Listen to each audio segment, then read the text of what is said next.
ദൈവനാമത്തിന് മഹത്വം ഉണ്ടാകട്ടെ. പ്രിയ വായനാ സുഹൃത്തെ, താങ്കൾക്ക് യേശു കർത്താവിൻ്റെ തൻ്റെ നാമത്തിൽ സ്നേഹവന്ദനം. ഇന്ന് മെയ് 6, ഒന്നാമത്തെ വായനാ ഭാഗം ന്യായാധിപന്മാരുടെ പുസ്തകം, ജഡ്ജസ്. നമ്മൾ പുറകോട്ട് നോക്കുമ്പോൾ അബ്രഹാമിൻ്റെ മകൻ ഇസ്ഹാക്കിൻ്റെ മകൻ യാക്കോബിൻ്റെ മക്കൾ 12 മക്കൾ, അവരെല്ലാവരും കൂടി ഒരു വലിയ ജനസമൂഹമാകുന്നു. ആദ്യം അത് ഒരു 70 പേരോളം ആയിട്ടുണ്ട്. അവർക്ക് ക്ഷാമം വന്നപ്പോൾ അവർ മിസ്രൈമിലേക്ക് പോയി. മിസ്രൈമിൽ 400 ചില്ലുവാനം വർഷം അവിടെ താമസിച്ചു. വലിയൊരു ലക്ഷങ്ങൾ ഉള്ള ഒരു ജനസമൂഹമായി മാറി. അവിടെ നിന്ന് 40 വർഷത്തെ മരുഭൂമി യാത്ര കഴിഞ്ഞ് അവസാനം ഒരു കനാൻ ദേശത്ത് അബ്രഹാമിനും ഇസ്ഹാക്കിനും യാക്കോബിനും ദൈവം കൊടുക്കുമെന്ന് പറഞ്ഞ കനാൻ ദേശത്ത് അവരെത്തിച്ചേർന്നു. ഇന്ന് നമ്മൾ കാണുന്നത് ഈ ഇസ്രായേൽ എന്ന ജനത്തിൻ്റെ ചരിത്രത്തിൻ്റെ തുടർച്ച തന്നെയാണ് നമ്മൾ ഇന്നും കാണുന്നത്. ഇന്നും നമ്മൾ വായിക്കാൻ പോകുന്ന ന്യായാധിപന്മാരുടെ പുസ്തകവും ആ ചരിത്രം മുന്നോട്ട് തന്നെ പോയിക്കൊണ്ടിരിക്കുകയാണ്, ഇസ്രായേലിൻ്റെ ചരിത്രം. ഈ ന്യായാധിപന്മാരുടെ പുസ്തകത്തിൻ്റെ പ്രത്യേകത, നമ്മൾ ഇസ്രായേലിനെ കണ്ടു തുടങ്ങുമ്പോൾ മോശെ അവർക്ക് നായകനായിട്ടുണ്ട്. മോശയുടെ കാലശേഷം യോശുവ നായകനായിട്ടുണ്ട്. എന്നാൽ ഇന്ന് അങ്ങനെ ഒരു നായകൻ, ഒരു ലീഡർ ഇല്ലാത്ത അവസ്ഥയിലാണ് ഇന്ന് ന്യായാധിപന്മാരുടെ പുസ്തകത്തിലെ അല്ലെങ്കിൽ കനാൻ ദേശത്ത് എത്തിയിരിക്കുന്ന, കനാൻ ദേശത്ത് അവകാശം ലഭിച്ചിരിക്കുന്ന ജനത്തിൻ്റെ അവസ്ഥ. ഇവിടെയാണ് നമ്മൾ ഈ ന്യായാധിപന്മാർ പുസ്തകത്തിലേക്ക് നമ്മൾ കടക്കുന്നത്. ഏകദേശം 350-ലധികം വർഷത്തെ ഒരു ചരിത്രമാണ് നമ്മളിവിടെ വായിക്കാൻ പോകുന്നത്. ന്യായാധിപന്മാരുടെ പുസ്തകത്തിൽ ദൈവം അതാത് കാലത്ത് എഴുന്നേൽപ്പിക്കുന്ന, അല്ലെങ്കിൽ ദൈവത്തിൻ്റെ ആത്മാവ് പകർന്ന് ദൈവം അവർക്ക് നായകനായി എഴുന്നേൽപ്പിക്കുന്ന ഓരോരോ ന്യായാധിപന്മാർ, ഏകദേശം 17 ന്യായാധിപന്മാർ. അത് ഒത്നിയേൽ മുതൽ ആര് വരെയാണ് നോക്കട്ടെ, അവർ 13 ന്യായാധിപന്മാരും, പിന്നെ 1 ശമൂവേൽ പുസ്തകത്തിൽ നമ്മൾ കാണുന്ന ഏലി പ്രവാചകന്, അതുപോലെ ശമൂവേൽ പ്രവാചകൻ, പിന്നെ 2 പേരും കൂടെ ഉണ്ട്. അപ്പോൾ അങ്ങനെ കൂടി ചേർത്താൽ മൊത്തം 17 പേരുടെ ന്യായാധിപന്മാരെ നമുക്ക് കാണാൻ പറ്റും. അപ്പം അത് 17 അല്ല, 13 ഉള്ളൂ, അല്ലെങ്കിൽ 14 ഉള്ളൂ എന്ന് പറയുന്ന ബൈബിൾ ചിന്തകന്മാരുടെ ചിന്തകളും അതിനകത്തുണ്ട്. അത് കണക്കിൽ പറഞ്ഞാൽ അങ്ങനെ ആ കണക്കേ വരില്ല. ഒന്ന് 13 അല്ലെങ്കിൽ 14 എന്ന് പറയുന്ന, അതായത് ശമൂവേൽ പ്രവാചകനോടുകൂടി അത് ആ ന്യായാധിപന്മാരുടെ കാലം അവസാനിക്കുന്നു എന്ന് പറയുന്ന ചിന്തകളും നമുക്ക് വായിക്കാൻ പറ്റും. അപ്പം ഇതിന് നമുക്ക് 1-ാമത്തെ അധ്യായത്തിലേക്ക് നമ്മൾ കിടക്കുക. അത് നമ്മൾ കഴിഞ്ഞ ദിവസം യോശുവയുടെ പുസ്തകത്തിൻ്റെ അവസാനത്തിൽ വായിച്ച് നിർത്തിയതാണ് നമ്മളിവിടെയും വായിക്കുന്നത്.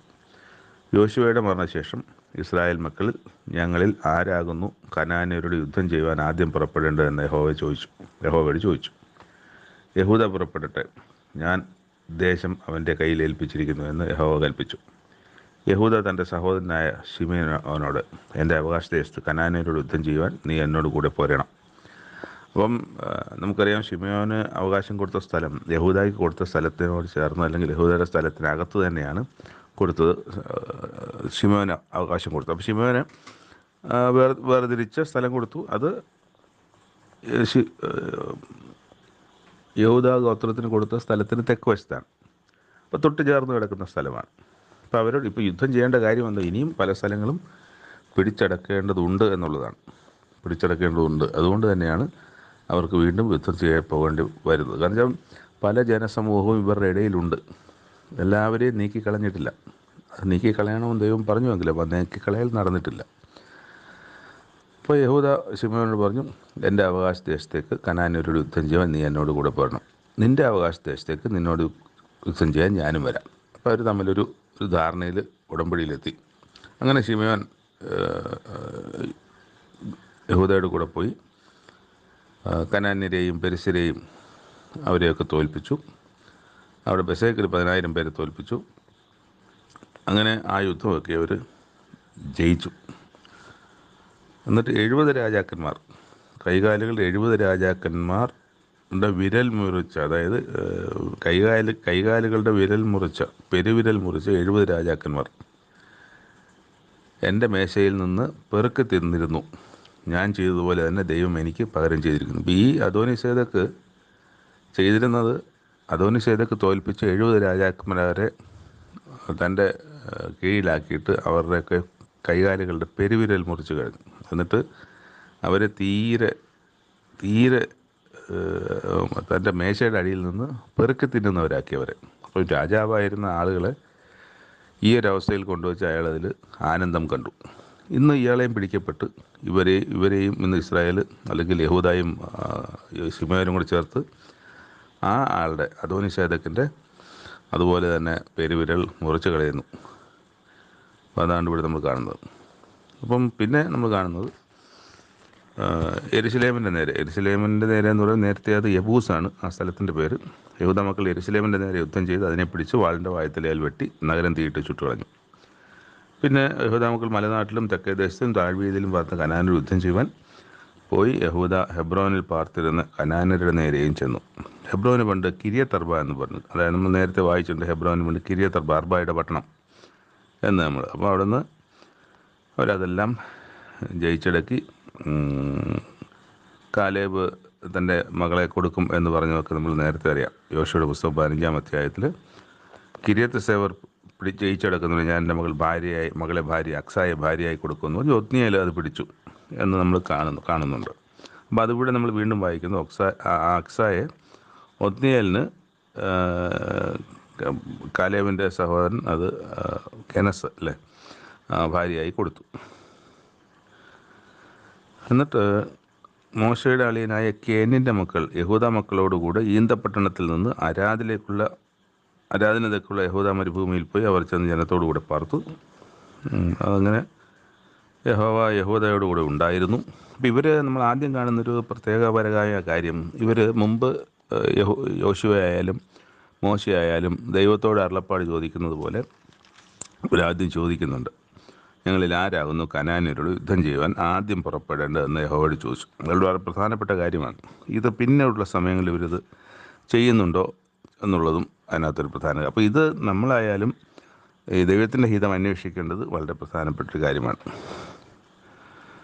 പിന്നെ ബഥേൽ, യോസഫിൻ്റെ ഗ്രഹം ബഥേലിൽ ഉറ്റുനോക്കുവാൻ ആളുകളെ അയക്കുന്നു. അതിന് മുമ്പ് ഈ ബഥേലിന് പണ്ട് ലൂസ് എന്നായിരുന്നു പേര്. ലൂസിനാണ് പിന്നീട് ബഥേലായത്. അപ്പോൾ അവിടെ അതിനെ വെട്ടിക്കളഞ്ഞു, വാളിൻ്റെ വായ്ത്തല വെട്ടിക്കളഞ്ഞായിട്ട് മനുഷ്യനെയും അവൻ്റെ സകല കുടുംബത്തെയും വിട്ടയച്ചു. ആ മനുഷ്യനെയും, ഏത് മനുഷ്യനെയാണ്?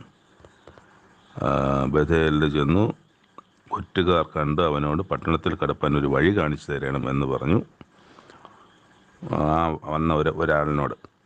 അപ്പോൾ എന്നാൽ നിന്നോട് ഞങ്ങൾ ദയ ചെയ്യാമെന്ന് പറഞ്ഞു. അവൻ പട്ടണത്തിൽ കിടപ്പാണ് വഴി അവർക്ക് കാണിച്ചു കൊടുത്തു. അവർ അങ്ങനെയാണ് അവർ പട്ടണത്തെ പിടിക്കുന്നത്. ആ മനുഷ്യനെയാണ് അവർ ഒന്നും ചെയ്തില്ല. ആ മനുഷ്യനെ കൊല്ലാനോ ഒന്നും ചെയ്തില്ല, അവരുടെ വസ്തുവകൾ നശിപ്പിക്കുകയോ ഒന്നും ചെയ്തില്ല. ആ വഴി കാണിച്ചു തന്ന മനുഷ്യനെ. പിന്നീടും തുടർന്നും യുദ്ധം ഉണ്ടാകുന്നുണ്ട്. എഫ്രൈം ഗേസറിൽ പാർത്തിരുന്ന കനാന്യരെ നീക്കിക്കളഞ്ഞില്ല എന്ന് നമ്മളവിടെ വായിക്കുന്നു. അവരൊക്കെ അവിടെ ഊഴിയ വേലക്കാരായി തീർന്നു. തുടർന്നും ഈ യുദ്ധങ്ങളൊക്കെ ഉണ്ടാകുന്നുണ്ട്. അവർ ദൈവത്തെ അന്വേഷിച്ച നാളൊക്കെ അവരുടെ യുദ്ധങ്ങളൊക്കെ ജയിക്കുന്നതും നമുക്ക് കാണാം. ഇതാണ് 1-ാമത്തെ അധ്യായത്തിൻ്റെ ചുരുക്കമായിട്ടുള്ള ഒരു കാര്യം. അതുപോലെ നമ്മൾ മുമ്പ് വായിച്ചൊരു കാര്യം, ദാൻ മക്കൾക്ക് സ്ഥലമൊക്കെ അവകാശമായി കൊടുത്തു. പക്ഷേ ദാൻ മക്കളുടെ അവകാശത്തിൽ ദാൻ മക്കൾ തള്ളിക്കളയപ്പെട്ട ഒരവസ്ഥ. അതായത് അമോര്യർ വന്ന് ദാൻ മക്കളെ തിക്കിത്തള്ളി മലനാട്ടിലേക്ക് കയറ്റി. അങ്ങനെയാണ് ഒരു എഫ്രൈം മലനാട്ടിലേക്ക് പോയി അവിടെ ഒരു സ്ഥലം കണ്ടെത്തി അവിടെ പിടിച്ചടക്കി ദാൻ എന്ന് പേരിട്ട് അവിടെ താമസിക്കുന്നത്. നമ്മൾ കഴിഞ്ഞ യോശുവയുടെ പുസ്തകത്തിൽ നമ്മൾ വായിച്ചത് ഓർമ്മയുണ്ടാകുമല്ലോ. 2-ാമത്തെ വായനാഭാഗം യെശയ്യാ പ്രവാചകൻ്റെ പുസ്തകം 30-ാം അധ്യായം. അതിൻ്റെ ആദ്യ വാക്യം, പാപത്തോട് പാപം കൂട്ടുവാൻ തക്കവണ്ണം എന്നെ കൂടാതെ ആലോചന കഴിക്കുകയും എൻ്റെ ആത്മാവിനെ കൂടാതെ സഖ്യത ചെയ്യുകയും ഫറവോൻ്റെ സംരക്ഷണയിൽ തങ്ങളെ തന്നെ സംരക്ഷിക്കേണ്ടതിനും മിസ്രയീമിൻ്റെ നിഴലിൽ ശരണം പ്രാപിക്കേണ്ടതിനും എൻ്റെ അരുളപ്പാട് ചോദിക്കാതെ മിസ്രയീമിലേക്ക് പോവുകയും ചെയ്യുന്ന മത്സരമുള്ള മക്കൾക്ക് അയ്യോ കഷ്ടം എന്ന് യഹോവ അരുളിച്ചെയ്യുന്നു. അപ്പോൾ ഈ ഫറവോൻ്റെ സംരക്ഷണത്തിലേക്ക് പോകുന്ന ഈ യഹൂദയുടെ അവസാന കാലത്തേക്ക്, ഏകദേശം സിദക്കിയാവിൻ്റെ കാലത്ത്, അത് മൂന്നാമത്തെ സമൂഹം കൽദയ ദേശത്തേക്ക് പ്രവാസത്തിലേക്ക് പോകുന്ന സമയമാണ്. അപ്പം യിരെമ്യാ പ്രവാചകൻ പ്രവചിക്കുന്നുണ്ട്, നിങ്ങൾ കൽദയരുടെ അടുത്തേക്ക് തന്നെ പോകണം. ഇത് ദൈവമാണ് കൽദയരെ അവിടെ കൊണ്ടുവരുന്നത്. അപ്പോൾ ദൈവിക പദ്ധതിയാണ് കൽദയരുടെ അടുത്ത് ഇവർ പോകണമെന്നും 70 വർഷം അവിടെ പ്രവാസത്തിൽ ജീവിക്കണമെന്നുമുള്ളത്. പക്ഷേ അത് പറയുമ്പോൾ അതവർ കേൾക്കുന്നില്ല. സിദക്കിയാവിൻ്റെ കാലത്ത് അവർ പോകുന്നത് നേരെ മിസ്രയീമിലേക്കാണ്. അപ്പം മിസ്രയീമിലേക്ക് പോയെങ്കിൽ അവിടെ വെച്ച് സംഭവിക്കുകയാണ്, മിസ്രയീമിൽ വെച്ച് അവിടെ വേറെ അശൂര്യരൊക്കെ അവിടെ വന്ന് അവരെ യുദ്ധം ചെയ്യുകയും അവിടെ ഈ കൽദയരുടെ അടുത്ത് പോയിരുന്നെങ്കിൽ, നിങ്ങൾക്ക് കൽദയരുടെ അടുത്ത് പോയാൽ നിങ്ങൾക്ക് ജീവൻ കൊള്ള കിട്ടിയതുപോലെ ഇരിക്കുമെന്നാണ് പറയുന്നത്. അവിടെ സംരക്ഷണം ലഭിക്കും. ഒരു പ്രവാസത്തിലേക്ക് പോകുന്നതാണ്, മറ്റു രാജാവിൻ്റെ കീഴിൽ പോകുന്നതാണ്. പക്ഷേ അവിടെ നിങ്ങൾക്ക് പൂർണ്ണമായ സംരക്ഷണം ലഭിക്കും എന്ന കാര്യത്തിൽ ദൈവം ഉറപ്പ് കൊടുക്കുന്നുണ്ട് യിരെമ്യാ പ്രവാചകനിലൂടെ. പക്ഷേ അവരത് കേൾക്കാൻ തയ്യാറാകാൻ മിസ്രയീമിലേക്ക് പോകും. മിസ്രയീമിൽ വെച്ച് മിസ്രയീമിനെ ആശ്രയിക്കുന്ന മിസ്രയീം തന്നെ ആശ്രയമില്ലാതെ പോകുന്നൊരവസ്ഥയും അവിടെ അവർക്ക് പീഡയും അവർക്ക് കഷ്ടവും സംഭവിക്കുന്നതൊക്കെയാണ് സംഭവിക്കുന്നത്. അത് യിരെമ്യാ പ്രവാചകൻ്റെ കാലത്ത് നമുക്കത് കാണാൻ പറ്റും, വായിക്കാൻ പറ്റും. അതിവിടെ ദൈവം പറയുന്നത്. എന്നിട്ട് അതിൻ്റെ 9-ാമത്തെ വാക്യത്തിൽ, അവർ മത്സരമുള്ളൊരു ജനവും ഭോഷ്ക് പറയുന്ന മക്കളും യഹോവയുടെ ന്യായപ്രമാണം അനുസരിക്കാത്ത സന്തതിയുമല്ലോ. അവർ ദർശകന്മാരോട് ദർശിക്കരുത്, പ്രവാചകന്മാരോട് നേരുള്ളത് ഞങ്ങളോട് പ്രവചിക്കരുത്, മധുരവാക്ക് ഞങ്ങളോട് സംസാരിക്കണം, വ്യാജങ്ങളെ പ്രവചിക്കണം, വഴിവിട്ട്. അപ്പോൾ ഇത് യിരെമ്യാ പ്രവാചകനോട് ഇവർ പറയുന്നത് നമ്മൾ വായിക്കുന്നുണ്ട്. യിരെമ്യാ പ്രവാചകനോട് പറയുന്നത്, നീ ഇനി സംസാരിക്കരുത്, അല്ലെങ്കിൽ നീ ഇനി പ്രവചിക്കരുത്, നീ ഞങ്ങൾക്ക് വേണ്ടി നല്ല കാര്യങ്ങളല്ലോ പ്രവചിക്കുന്നത് എന്നൊക്കെ പറഞ്ഞ് ഈ പ്രവാചകനെ പൊട്ടക്കുഴിയിൽ, അതായത് കിണറിൽ പിടിച്ചിടുന്നതൊക്കെ നമ്മൾ കാണുന്നുണ്ട്. വെള്ളമില്ലാത്ത കിണറ്റിനകത്ത് പിടിച്ചിടുന്നുണ്ട്. അപ്പം അങ്ങനെയൊക്കെ ഒരു ദൈവത്തിൻ്റെ പ്രവാചകനെ ഉപദ്രവിക്കുന്നത് യിരെമ്യാ പ്രവാചകൻ്റെ ജീവിതത്തിലെ കാഴ്ച യിരെമ്യാ പ്രവാചകൻ്റെ പുസ്തകത്തിൽ നമ്മൾ വായിക്കാൻ പറ്റും. അപ്പോൾ ഇതൊക്കെ അവർ പലരോടും ചെയ്തിട്ടുണ്ട്, ഇങ്ങനെയുള്ള കാര്യങ്ങൾ. അപ്പോൾ പ്രവാചകന്മാരോട് പറയുകയാണ്, നീ ദർശിക്കരുത്, നേരുള്ളത് ഞങ്ങളോട് മധുരവാക്ക് ഞങ്ങളോട് പറയണം. നിങ്ങൾക്ക് കഷ്ടമാവും, നിങ്ങൾക്ക് ബുദ്ധിമുട്ടാവും, ദൈവം നിങ്ങൾക്ക് ശിക്ഷ തരും, നിങ്ങൾ കഷ്ടം അനുഭവിക്കേണ്ടി വരും, നിങ്ങൾ മടങ്ങി വരിക എന്ന് പറയരുത്. നല്ല കാര്യങ്ങൾ, സുഖമുള്ള മധുരമുള്ള കാര്യങ്ങൾ ഞങ്ങളോട് പറയണമെന്നാണ് പറയുന്നത്. അതിൻ്റെ തുടർച്ചയായിട്ട് ദൈവം അതിൻ്റെ 18-ാമത്തെ വാക്യത്തിൽ, അതുകൊണ്ട് യഹോവ നിങ്ങളോട് കൃപ കാണിപ്പാൻ താമസിക്കുന്നു, അതുകൊണ്ട് അവൻ നിങ്ങളോട് കരുണ കാണിക്കാതെ വണ്ണം ഉയർന്നിരിക്കുന്നു. യഹോവ ന്യായത്തിൻ്റെ ദൈവമല്ലോ, അവനായി കാത്തിരിക്കുന്നവരൊക്കെയും ഭാഗ്യവാന്മാർ. യെരൂശലേമ്യരായ സിയോൻ നിവാസികളെ, ഇനി കരഞ്ഞുകൊണ്ടിരിക്കേണ്ട. നിങ്ങളുടെ നിലവിളിയുടെ ശബ്ദത്തിങ്കിൽ അവന് നിശ്ചയമായി കരുണ തോന്നും, അത് കേൾക്കുമ്പോൾ തന്നെ അവന് ഉത്തരമരുളും.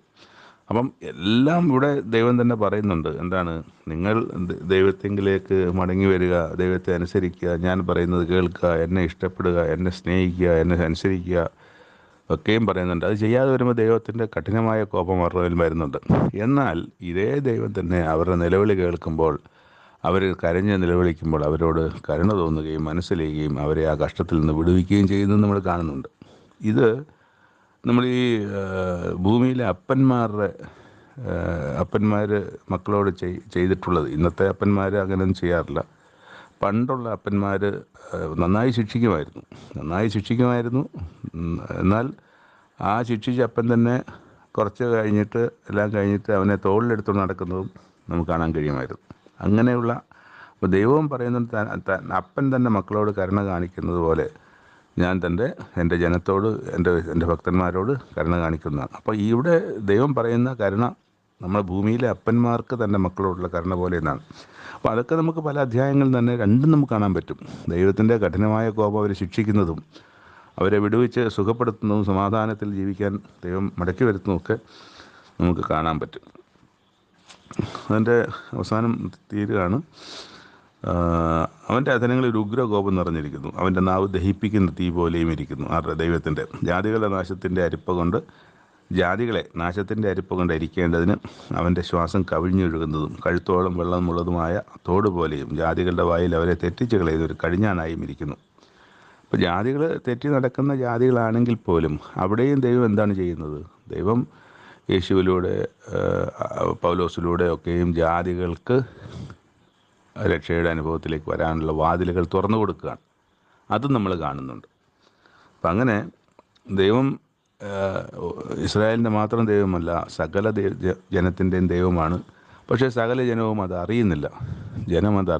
ജനം കല്ലിൻ്റെയും മണ്ണിൻ്റെയും മരത്തിൻ്റെയും സൂര്യൻ്റെയും ചന്ദ്രൻ്റെയും നക്ഷത്രങ്ങളുടെയും ആകാശത്തിലെ ശക്തികളുടെയും, എന്തിനേറെ പറയുന്നു, ഇടിവെട്ടുന്നതിനെ, മല വെള്ളമൊക്കെ ഭയങ്കരമായ വെള്ളമൊലിച്ച് നാശമുണ്ടാകുമ്പോൾ ആദിവാസി അവരൊക്കെ ഈ മലദൈവങ്ങളെ ആരാധിക്കുന്നു. ഇങ്ങനെയൊക്കെയുള്ള കാര്യങ്ങളാണ് ജാതികൾ ചെയ്യുന്നത്. ദൈവത്തെ അവരറിയുന്നില്ല. എന്നാൽ ആ ജനത്തെയും സംരക്ഷിക്കുന്നത് ഒരേ ഒരു ദൈവമാണെന്നുള്ളത് അവരറിയാതെ പോകുന്നു. ഇതിൻ്റെ അവസാനം പല കാര്യങ്ങളും പറഞ്ഞതിന് ശേഷം പണ്ട് തന്നെ ഒരു ദഹന സ്ഥലം ഒരുക്കിയിട്ടുണ്ടല്ലോ, അത് രാജാവിനായിട്ടും ഒരുക്കിയിട്ടിരിക്കുന്നു. അപ്പോൾ രാജാവ് അതിൽ നിന്ന് മോചിതനല്ല. പക്ഷേ ഭൂമിയിൽ നോക്കുമ്പോൾ ആരാണ്? രാജാവിനാർക്കും ആ രാജ്യത്തിലെ പ്രജകൾക്കോ ആർക്കും ഒന്നും ചെയ്യാനൊക്കത്തില്ല. രാജാവിന് ആരെ വേണേൽ തല്ലുകയോ കൊല്ലുകയോ ശിക്ഷിക്കുകയോ രക്ഷിക്കുകയോ ഒക്കെ ചെയ്യാം. പക്ഷെ രാജാവിന് ആർക്കെങ്കിലും എന്തെങ്കിലും ചെയ്യാൻ പറ്റുമോ? രാജാവ് അവിടുത്തെ സർവശക്തനാണ്. രാജാവ് അവിടുത്തെ പ്രൈമായിട്ടുള്ള ആളാണ്. അപ്പോൾ അവിടെ രാജാവിനെ ഒന്നും ചെയ്യാൻ, പക്ഷേ ആ രാജാവിനെയും ന്യായം വിധിക്കാനും താഴെ ഇടാനും ശിക്ഷിക്കാനും ഒക്കെ അധികാരമുള്ള ഒരു രാജാധിരാജൻ ദൈവം ഉണ്ട് എന്നുള്ളതാണ്. അപ്പം ഈ രാജാവിനായിട്ടും ഈ ദഹനസ്ഥലം ഒരുക്കിയത് ദൈവം പിന്നെ ചെയ്യുന്നതല്ല. ദൈവം അത് പണ്ടേ തന്നെ കണ്ടിരിക്കുന്ന ഒരു കാര്യമാണ്. ദൈവത്തിനൊന്നും അപ്പപ്പോൾ ഉണ്ടാകുന്ന കാര്യങ്ങളല്ല. ഏത് പ്രശ്നങ്ങൾ ഉണ്ടാകുന്നതും ദൈവം മുന്നേ തന്നെ കണ്ടിട്ടുണ്ട്. ദൈവം മുന്നേ തന്നെ പല കാര്യങ്ങൾ ഒരുക്കിയിട്ടുണ്ട്. ദൈവം അറിഞ്ഞ പോലെ തന്നെയാണ് ഈ ലോകത്തിൻ്റെ ഗതി മുന്നോട്ട് പോയിക്കൊണ്ടിരിക്കുന്നത് എന്നുള്ളതും നമ്മൾ മനസ്സിലാക്കേണ്ട പ്രധാനപ്പെട്ടൊരു കാര്യമാണ്. മൂന്നാമത്തെ വായനാഭാഗം, ലേഖനകർത്താവ് പൗലോസ് അപ്പോസ്തലൻ എബ്രായർക്ക്, യഹൂദ ക്രിസ്ത്യാനികൾക്ക് അവർക്ക് വിശ്വാസത്തിൽ നിലനിൽക്കേണ്ടതിൻ്റെ ആവശ്യത്തെ സംബന്ധിച്ച് നിലനിൽക്കാൻ ആവശ്യമായ ബലവും ഒക്കെയും കൊടുത്ത് യേശുക്രിസ്തുവിനെക്കുറിച്ച് വളരെ വ്യക്തമായ ഒരു ചിത്രം വരച്ച് കാണിച്ച് ആണ് കഴിഞ്ഞ 12 അധ്യായങ്ങൾ നമ്മൾ കഴിഞ്ഞത്. ഇത് 13-ാം അധ്യായമാണ് ഇന്നത്തെ മൂന്നാമത്തെ വായനാഭാഗം. അതോടുകൂടി എബ്രായ ലേഖനം അവസാനിക്കുകയാണ്. 13-ാം അധ്യായത്തിൽ വായിക്കുന്ന ചില കാര്യങ്ങൾ ഇങ്ങനെയാണ്. അതിഥി സൽക്കാരം മറക്കരുത്, സഹോദര പ്രീതി നിലനിൽക്കട്ടെ. അപ്പോൾ അതിഥി സൽക്കാരം മറക്കരുത് എന്ന് പറയുന്നത്, നമ്മൾ പലപ്പോഴും അതിഥിയായി വരുന്നത് അല്ലെങ്കിൽ നമ്മൾ സൽക്കരിക്കുന്നത് ആരെയാണെന്ന് നമുക്ക് അറിയാനൊക്കത്തില്ല. പലപ്പോഴും നമ്മൾ അതിഥികളെ ചെയ്യുന്നത് നമുക്ക് പരിചയമുള്ള ആൾക്കാരെയാണ്. പരിചയമില്ലാത്ത അതിഥികളെ, ഒരിക്കലും പോലും മുൻപ് കണ്ടിട്ടില്ലാത്ത ആളുകളെ സൽക്കരിക്കുന്നതിനെ കുറിച്ചാണ് ഇവിടെ പറയുന്നതെന്ന് താഴോട്ട് വായിക്കുമ്പോൾ മനസ്സിലാകും. കാരണം ചിലർ അറിയാതെ ദൈവദൂതന്മാരെ സൽക്കരിച്ചിട്ടുണ്ടല്ലോ. അത് നമ്മൾ കാണുന്നത് പ്രധാനമായും കാണുന്ന അബ്രഹാമിൻ്റെ കാലത്താണ്. അബ്രഹാമും സാറയും താമസിക്കുന്ന കൂടാരത്തിലേക്ക് 3 മനുഷ്യർ കടന്നു വരികയാണ്. 3 പുരുഷന്മാർ കടന്നു വരികയാണ്. മനുഷ്യരല്ല, പുരുഷന്മാർ. മനുഷ്യരെന്ന് പറയാനൊക്കത്തില്ല. പുരുഷന്മാർ കടന്നു വരികയാണ്. ആ പുരുഷന്മാർ ആരെന്ന് അറിയത്തില്ല, മുമ്പ് കണ്ടിട്ടുമില്ല. അവർ സൽക്കരിക്കുന്നുണ്ട്. ആ സൽക്കാരത്തിൻ്റെ സമയത്താണ് അവർ പറയുന്നത്, അടുത്ത വർഷം ഈ സമയത്ത് സാറ ഒരു മകനെ പ്രസവിക്കുമെന്നുള്ള ആ ഒരു പ്രവചനം അല്ലെങ്കിൽ അവർക്ക് ഒരു ദർശനം കൊടുക്കുന്നത് അന്നാണ്. അപ്പം അങ്ങനെ സൽക്കരിച്ചിട്ടുണ്ടല്ലോ എന്നുള്ളത്. അപ്പോൾ ആരാണ് നമ്മുടെ മുമ്പിൽ വരുന്നതെന്ന് അറിയത്തില്ല. അതുകൊണ്ട് ആ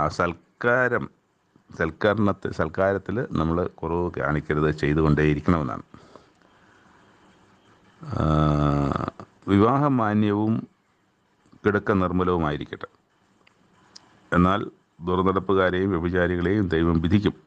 നിങ്ങളുടെ നടപ്പ് ദ്രവ്യാഗ്രഹമില്ലാത്തതായിരിക്കട്ടെ. ഉള്ളതുകൊണ്ട് തൃപ്തിപ്പെടുവൻ.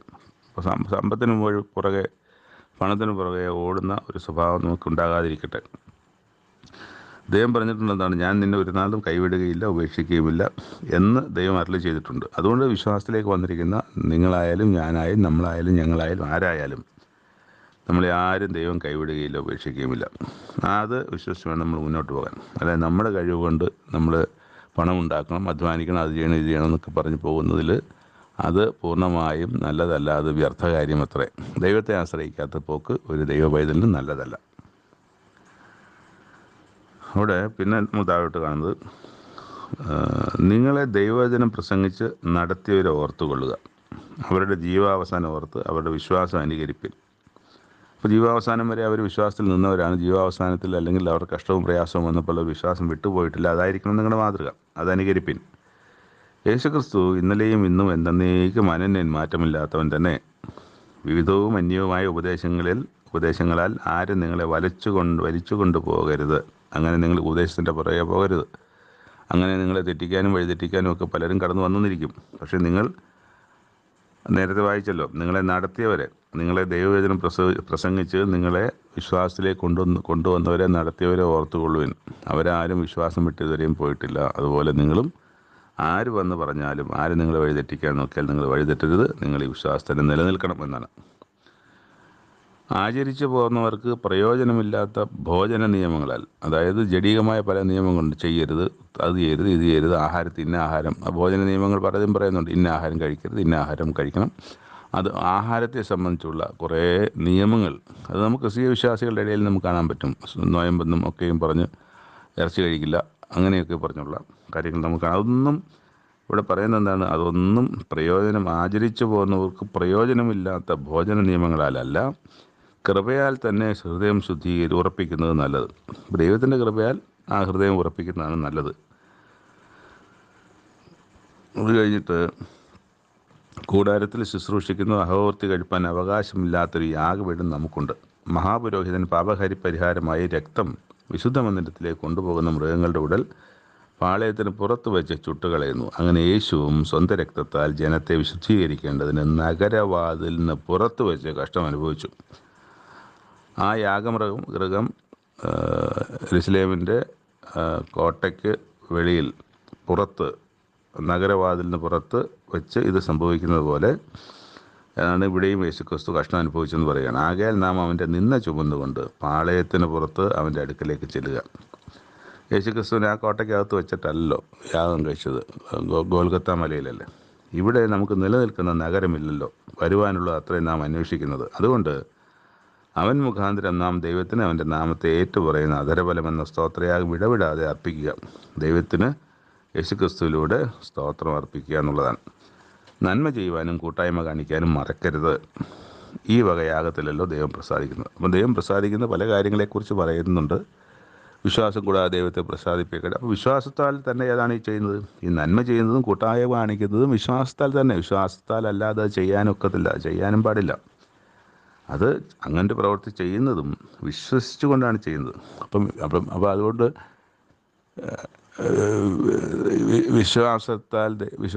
വിശ്വാസത്താൽ മാത്രമേ ദൈവത്തെ പ്രസാദിപ്പിക്കാൻ കഴിയുമെന്നുള്ള വാക്യം ഇവിടെ മാറിപ്പോകുന്നില്ല.